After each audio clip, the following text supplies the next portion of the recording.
दिवाळी जवळ आली आहे पण भाजणी तयार नाही आहे, तर मुळीच टेन्शन घेऊ नका. तुमच्यासाठी घेऊन आले आहे इन्स्टंट अशी बिना भाजणीची चकलीची रेसिपी.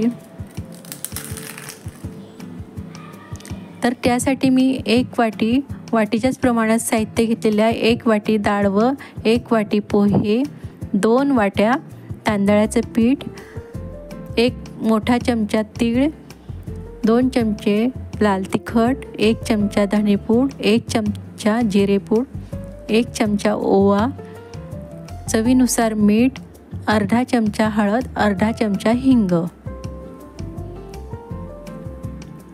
चला तर मग आता कृती करूया. त्यासाठी मी डाळ आता मिक्सरला बारीक करून घेणार आहोत. याचे पूड तयार करूया आता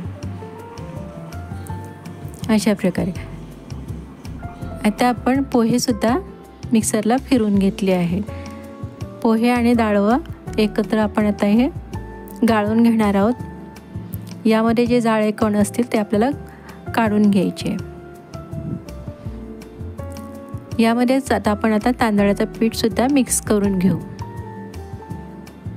आणि घेतलेले सर्व मसाले यामध्ये घालून घेऊ.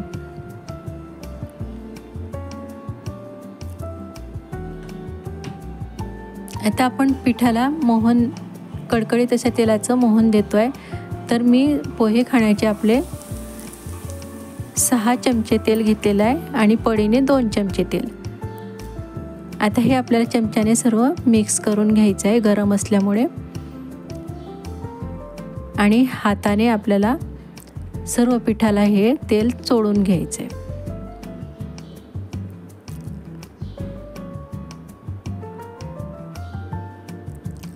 तर पिठाला सगळीकडे आपल्याला हे तेल सगळं मिक्स करून घ्यायचं आहे आणि याचा असा मुटका वळला पाहिजे, म्हणजे आपलं मोहन परफेक्ट झालेलं आहे. आता आपल्याला पीठ भिजवून घ्यायचं आहे. पीठ भिजवण्यासाठी आपल्याला कडकडीत गरम असं पाणी घ्यायचं आहे. तर मी 1 वाटी कडकडीत गरम पाणी घातलेलं आहे. तर वाटीच्याच प्रमाणात आपण पाणीसुद्धा घेतो आहे. ज्या वाटीने आपण पीठ आणि डाळ घेतलं आहे त्याच वाटीने आपण पाणीसुद्धा घेतो आहे. तर जसं लागेल तसं आपल्याला पाणी यामध्ये घालत घ्यायचं आहे आणि याचं पीठ आपल्याला मळून घ्यायचं आहे. तर जवळपास मला 2.5 वाटी गरम पाणी लागलेलं आहे आणि अशा प्रकारे आपण पीठ मळून घेतलं आहे. पीठ जास्त सैलही करायचं नाही आणि जास्त घट्टही नाही. पीठ जर सैल झालं तर त्याचे आपल्याला चकलीला काटे येणार नाही आणि जर घट्ट झालं तर चकली आपली तुटू शकते. आता आपल्याला हे 10 मिनटं हे पीठ मुरू द्यायचं आहे. 10 मिनटं झाले आणि पीठसुद्धा छान मुरलेलं आहे. आता यातला आपल्याला थोडासा गोळा घेऊन घ्यायचा आहे. आपल्याला चकली तयार करून घ्यायची आहे.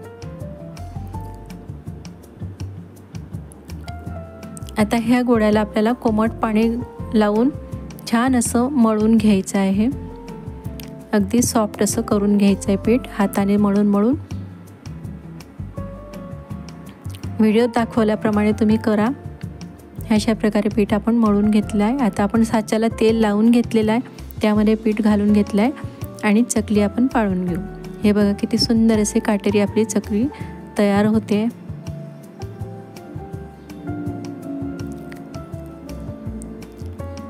सुंदर आपली चकली तयार झालेली आहे काटेदार. तर अशाच प्रकारे सर्व चकल्या मी बनवून घेते आणि शेवटचं जे टोक आहे आपल्याला ते असं जोडून घ्यायचं आहे, नाहीतर मग ते कढईमध्ये सुटू शकतं. तर तेल आपलं तापलेलं आहे. तेल जास्त कडकडीत असताना चकली घालू नका. अगदी मंद आचेवर, लो ते मीडियम आचेवर आपल्याला चकली तळून घ्यायची आहे. कडकडीत तेलात जर आपण टाकलं तर चकली जळू शकते आणि आतमध्ये कच्ची राहू शकते. तर आपल्याला पेशन्स ठेवून चकली तळून घ्यायची आहे. लो ते मीडियम आचेवरच चकली तळायची आहे. थोडी कडक झाल्यानंतर आपल्याला अशी उलटवून घ्यायची अशा पद्धतीने. हे बघा किती सुंदर असा रंग आलेला आहे आपल्या चकलीला.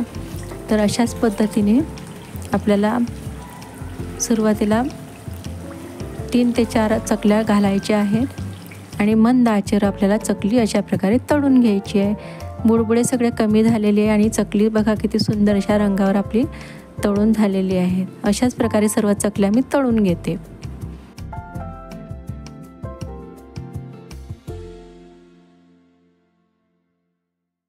तर ज्या वाटीने मी तुम्हाला साहित्य दाखवलं त्या वाटीच्या प्रमाणे बरोबर आपले अर्धा किलो चकल्या तयार झाल्या आणि मी तुम्हाला तोडून दाखवते. कुरकुरीत खुसखुशीत आणि महिनाभर टिकणारी अशी चकली आपली तयार झालेली आहे. तर ह्या दिवाळीला नक्की करून बघा आणि आवडल्यास नक्की लाईक करा, कमेंट करा आणि आपल्या चॅनलला सबस्क्राईब करा. धन्यवाद.